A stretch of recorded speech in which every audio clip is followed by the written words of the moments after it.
자, 안녕하십니까. 오늘 하루도 고생 많으셨습니다. 자, 오늘 장 초반부터 시즌이 많이 눌리면서 음봉을 기록을 했었습니다. 그래서 오늘 또 여전히 떨어지겠구나 라고 생각을 사실 좀 했었는데 마이너스 1.81%까지 떨어졌네요. 떨어지다가 종가 기준 73,200원 회복하면서 마무리가 되었고, 차트상으로는 지금 보여지는 이 부분이 이제 저점 다지기를 하고 다시 한번 올라가지 않을까라고 생각이 들 정도로 조금 저점을 다지고 있다라고 생각이 듭니다. 왜냐하면 주식이라는 게 정말 상폐 기업을 제외하고는 주구장창 떨어지기는 힘든데, 시즌에서 최근 보여주었던 그런 모습들은 주구장창 음봉만 계속적으로 보여줬거든요.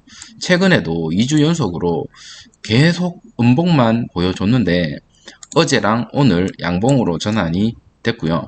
아마 다음 주나 이번 주, 다음 주, 이번 달은 어느 정도 이렇게 회복이 가능하지 않을까라는 생각이 듭니다. 왜냐하면 첫 번째는 FDA 승인이 있습니다. 캐나다, 미국 이쪽으로 시즌이 계속적으로 진단키트 멀티플렉스에 대한 FDA 승인에 대한 기대감이 남아 있고요. 그리고 지금 델타 변이가 전 세계적으로 사실은 줄어들지 않고 있고, 미국 같은 경우는 돌파 감염이 한 병원에서 200명 이상 나오고 있는 모습을 보여주고 있습니다. 또한 미국에서 노마스크를 외치고 있었는데 다시 강제적으로 마스크를 껴라라는 그런 지금 심각한 상황입니다.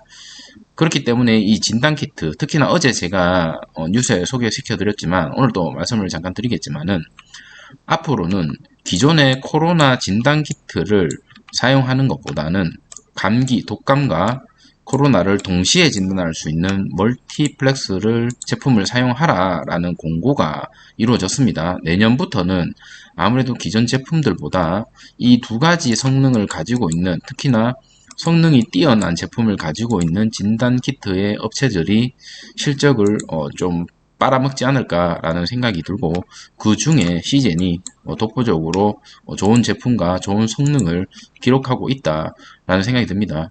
시젠은 장차 하고자 하는 게 생활 속의 일상 진단이거든요. 만약에 시젠이 하고자 하는 일이 현실화가 된다면 정말 이 시총, 지금의 시총은 너무나 부족하게, 너무나 저평가다라는 생각이 듭니다. 그 이유에 있어서는 지금 진단 키트라는 특수한 키트만으로도 이러한 수입이 달성이 되지만, 여러분들 아시다시피 작년과 올해 동안 시젠이 전 세계적으로 깔아놓은 장비가, 과거 시젠이 10년 동안 회사를 운영하면서 깔아놨던 장비 이상 깔아놨거든요. 이 깔아놨다라는 게 뭐냐면, 결론적으로 일시적으로 어떤 장비를 샀는 사람들이 일시적으로 시젠의 제품을 쓰기 위해서 장비를 사지는 않았을 거다라고 보여집니다. 이 장비를 샀다라는 것은 앞으로 시젠의 제품을 고정적으로 사용을 할 수밖에 없는 그런 생각이나 환경에 놓여져 있다라는 게 제 개인적인 생각이고, 추후 신제품이라든지 이런 것들이 전 세계적으로 조금 더 빨리 유통망이 형성이 되어 있는 이 시젠이 오히려 일시적인 현상이 아니지 않을까라는 생각이 듭니다. 자, 오늘 매매 현황을 한번 살펴보도록 하겠습니다. 개인이 소량 들어왔고요. 외국인과 기관이 소량 매도를 하면서 마무리가 되었고, 최근에 사모펀드에서 계속적으로 모아주는 모습 보여주고 있다. 자, 내일 외국인의 수량이 대량 들어오기를 좀 바라봅니다. 오늘 증시를 한번 살펴보면요. 코스피 같은 경우는 플러스 0.44%로 마무리가 되었고, 코스닥도 마이너스 0.16%로 마무리가 되었습니다. 크게 증시에서는 이상이 없고 뭐 별 특징이 없었지만, 오늘 삼성전자 같은 우량주가 아무래도 좀 많이 상승을 하다 보니까 코스피 증시는 0.44% 올라갔지만 상승 종목이,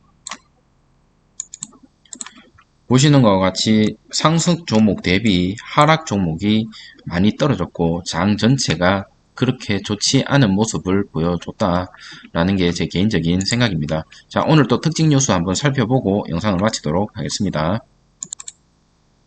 자, 진단키트 강자, 시젠, 포스트 코로나 전략, 뭐 다들 알고 있는 내용입니다. 하지만 다시 한번 살펴보면 10년간 진단키트에 집중적으로 계속 투자를 했었고, 그게 코로나가 터지면서 사실 빛을 많이 봤죠. 그러면서 재무제표라든지 그런 부분에서 엄청나게 호재, 그리고 몇 배 이상 엄청나게 뛰었죠. 앞으로는 암 진단 등 여러 영역 확장을 계획을 하고 있다라는 거죠.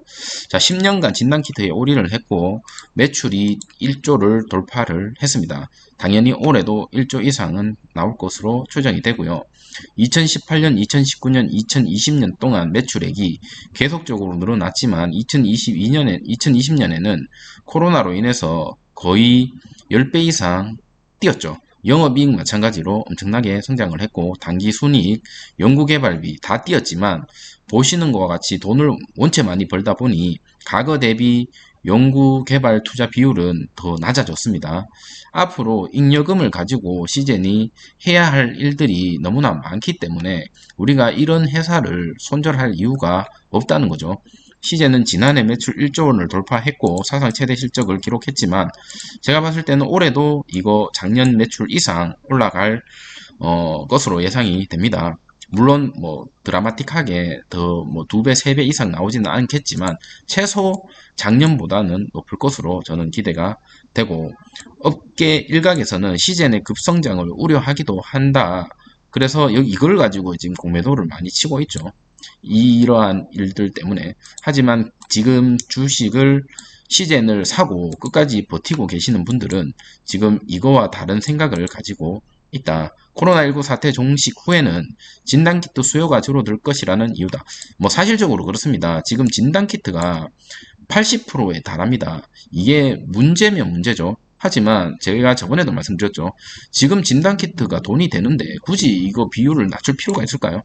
돈이 될 때는 좀 벌어놓고 잉여금을 쌓아놓고 나서 추후에 다른 업에 대해서 생각을 하거나 공시를 하거나 뭐 M&A를 하거나 해도 충분히 늦지 않다. 굳이 지금 진단키트 장사 잘 되는데 이거 접고 다른 거 할 필요가 없다는 거죠. 저는 그렇게 생각을 하거든요. 자, 코로나19 상황에 따라 매출도 크게 달라질 수 있다는 얘기다. 하지만 지금 코로나19가 포스트 코로나, 쉽게 얘기해서 변이 코로나가 델타 변이 바이러스가 언제 종식이 될지 사실 아무도 알 수가 없는 이러한 상황에서 이런 내용들은 뜬구름 잡는 소리다. 이 때문에 시장의 성장성이 일회성이 될 것이라는 우려가 있다. 하지만 일회성이라기보다는 제가 아까 말씀드렸던 이런 내용이죠. 시젠이 자, 튼튼한 기반의 자신감이 어디서 나오냐면 탄탄한 기술력이 있죠. 그리고 얼마 전에 카이스트하고도 기술 협약을 맺었죠. 그 중에서 진단 장비, 진단 키트와 함께 시장 매출을 견인하는 대표 제품으로 꽂히고 바이오레드하고 5년 동안 공급에 대한 유통 체결을 했고 앞으로 이 바이오레드의 장비를 이용해서 진단키트의 시약을 미국 시장에 엄청나게 많이 점유율을 높일 것으로 예상이 됩니다. 주목할 점은 시젠의 진단키트, 진단장비 호환성, 이거 아까 제가 말씀드렸던 거죠. 시젠의 진단키트를 사용하기 위해서는 시젠의 진단장비를 사용해야 되는데 과거에 이런 오류 기사가 떴었습니다. 인도였던 것 같은데 시젠의 진단장비가 아닌 다른 진단장비와 시젠의 시약을 호환을 했더니 호환이 되지 않았다. 근데 그 내용을 조금 기레기들이 잘못 번역을 해서 뭐 진단이 안 된다 뭐 이런 식으로 돼서 그때 주가가 한번 떨어졌던 적이 있었는데 그 내용을 살펴보면 이 진단 장비의 호환성이 되는 장비만 이 시젠의 진단 키트를 사용할 수가 있다는 거죠. 진단 키트뿐만 아니라 다른 여러 가지 시약을 사용할 수 있기 때문에 지금 이 진단 장비를 많이 뿌려놨죠. 글로벌 시장에 진단 장비 1600대를 팔았습니다. 이 1600대를 샀는 곳은 어떤 마음으로 샀을까요? 앞으로 이 시젠이라는 진단 시약을 아무래도 쓰기 위해서 산 거죠. 우리가 정수기를 사도 그렇죠. 정수기를 사면 그 정수기 회사의 서비스를 이용하기 위해서 정수기를 사는 거죠. 막말로 일회성에 그치기 위해서는 그 정수기를 사지를 않는다는 거죠. 마찬가지입니다. 그래서 진단장비 이렇게 1600대 팔았다는 것은 앞으로 최소한 이 1600대 구매를 한 곳에서는 이 진단 시약들의 매출이 진단 코로나 이후에도 더 나올 수밖에 없는 그런 상황이다라는 겁니다. 자, 코로나 이후에 분자 진단의 생활화가 목표다. 뚜렷한 기업의 목표가 있습니다. 이런 기업을 사실 공매도가 이렇게 쳐대는 게 사실 보기가 너무 힘들고 주주들 이렇게 흔들리고 힘들어하는 거 정말 싫다. 얼마 전에 오늘 아마 다들 받으셨죠? 배당 받으셨는 거 그거 가지고 아무래도 뭐 소주라도 한 잔 하시면서 끝까지 한번 버텨보는 게 어떨까 싶네요. 자, 시제는 지난해 이후 인공지능, AI, 인수합병, M&A, IT 연구 등 여러 분야의 외부 전문가들을 영입을 다 했습니다. 이거 다 팩트고요. 올해 2월에 M&A 총괄 부사장 박성우 전 대림그룹 최고 재무 책임자 영입했고요.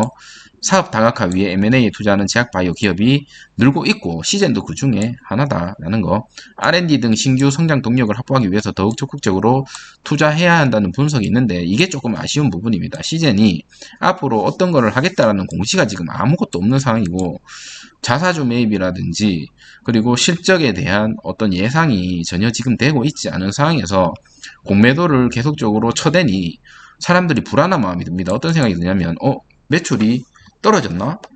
팔리지 않나? 이 제품이 불량인가?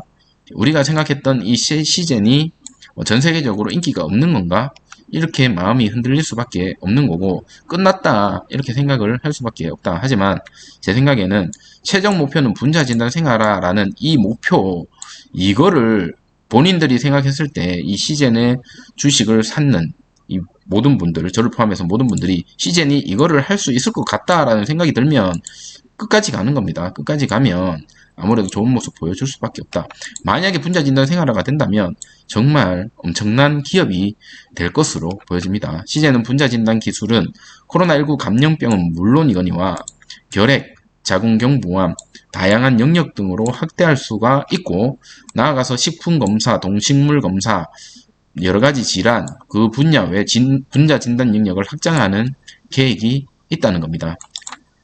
자, 추가적으로 보시면 미국에서 지금 연말에 어제 말씀을 드렸죠. 초기 진단 키트 이제 승인 철회 예정이고요. 그 말은 즉슨 멀티 키트를 가지고 있지 않은 모든 진단 키트 회사들은 사실 이제는 더 이상 실적이 나올 수가 없다라는 거죠. 그렇지만 시장 같은 경우는 계속적으로 대응을 하고 시장에 대응을 하고 신제품을 내고 있는 상황이기 때문에 그게 아무래도 선두에서 또 나서지 않을까라는 생각이 듭니다. 자, 이러한 와중에 초강력 델타 플러스가 국내에 상륙을 했고 백신 무력화 돌파 감염에 우려를 보여주고 있습니다. 전파력이 기존 바이러스보다 3배가 높고 알파 변이보다 1.6배가 강하다고 합니다. 전문가들이 얘기를 합니다. 변이 계속 진화하고 있는데 예방접종만으로 막을 수 있을지 의문이다 라고 얘기를 하고 있고 이게 정말 우리 일상생활에서 정말 좀 위험한 일이다. 이 델타 플러스 변이는 이 델타 변이랑 어떤 점이 다른가를 한번 보면요. 전파력이 아무래도 조금 더 강하다. 하지만 델타 플러스 변이라는 이름과 비슷하게 델타 플러스만 붙었죠. 그러니까 델타 변이랑 비슷하다. 하지만 전파력이 조금 더 강할 뿐입니다. 보시면 큰 차이는 없다라고 얘기를 하지만 전파력이 강하기 때문에 그게 큰 문제가 될 수가 있죠. 델타 플러스 아직 연구 결과가 지금 거의 없는 상황이기 때문에 이 바이러스에 대해서 사실은 이렇다 저렇다 얘기할 수 있는 단계가 아니라는 거죠. 델타 변이 확산세에 미국에서 지금 다시 마스크를 쓰고 있고 지난해 여름보다 지금 상황이 심각하다라고 얘기를 하고 있습니다. 미국 주간 평균 확진자가 7만 명대로 다시 급증하고 있는 이 와중에 시젠이 FDA 승인을 멀티플렉스 승인을 맞는다면 아무래도 주가가 다시 한번 뛰지 않을까라는 생각이 들고 페이스북, 월마트 등 기업들 앞다퉈서 마스크 의무화를 실행 중에 있고요. 마스크를 이제 강제화하되 경제 봉쇄는 없다라는 거죠. 백신 강국 미국에서조차도 백신을 많이 맞았음에도 불구하고 마스크는 껴야 되고 위드 델타에 대한 이제 실험이 진행될 것으로 보여집니다. 델타 변이 긴장감이 미국 북동부 일대의 한번 분위기가 식당, 마트 등 마스크 착용이들이 과거 대비 많이 늘었고 다시 위생 장갑, 것들을 꺼내고 스스로 이제 지켜야 된다라는 그런 생각이 들고 있다. 다만 높은 백신 접종률 덕에 별다른 혼란은 없다라고 얘기를 하지만 과거에는 봉쇄였지만 이제는 관리, 이 관리 안에는 진단키트가 당연히 들어가 있을 수밖에 없다는 거죠. 오히려 봉쇄했을 때보다 관리했을 때가 진단키트를 더 많이 써야 되지 않을까라는 개인적인 생각이 듭니다.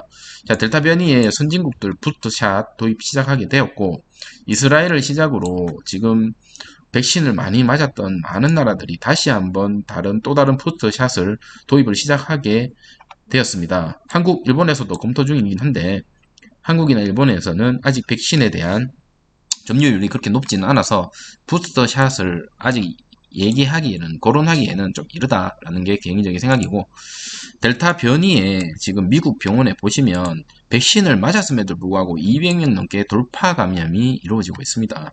델타 변이, 미국에서 백신 맞은 의료진이 델타 변이에 돌파 감염이 되는 일이 발생을 됐고, 심지어는 집단 감염이 일어나 200명 넘게 감염했는데, 문제는 뭐냐면 대부분은 백신을 모두 맞은 상태입니다. 이러한 상황을 봤을 때 백신을 맞았다고 해서 무조건 바이러스에 다 예방되는 것은 절대로 아닌 거고, 단지 뉴스를 살펴보니 중증력을, 쉽게 얘기해서 사망률을 좀 낮출 뿐이다 라는 게 제 개인적인 생각입니다. 결론적으로 백신을 맞았다고 해서 과거에 시즌 주가가 떨어졌을 때 백신을 맞으면 더 이상 진단키트의 수요는 사라질 거다라고 얘기를 했는 거와 거의 반대로 지금 움직이고 있다라는 겁니다. 그렇기 때문에 앞으로도 이 진단키트의 수요는 높아질 수밖에 없다라는 게 제 개인적인 생각이고, 자, 오늘 영상 이런 여러 가지 말들이 좀 많아서 여러분 좀 지루하다라고 생각을 했을 수도 있겠지만, 다행히 오늘 어쨌든 주가가 조금 오르면서 마무리가 되었기 때문에 내일 또 좋은 모습 보여주기를 기대하면서 조금이라도 도움이 되셨다면 좋아요, 구독 부탁드리도록 하겠습니다. 감사합니다.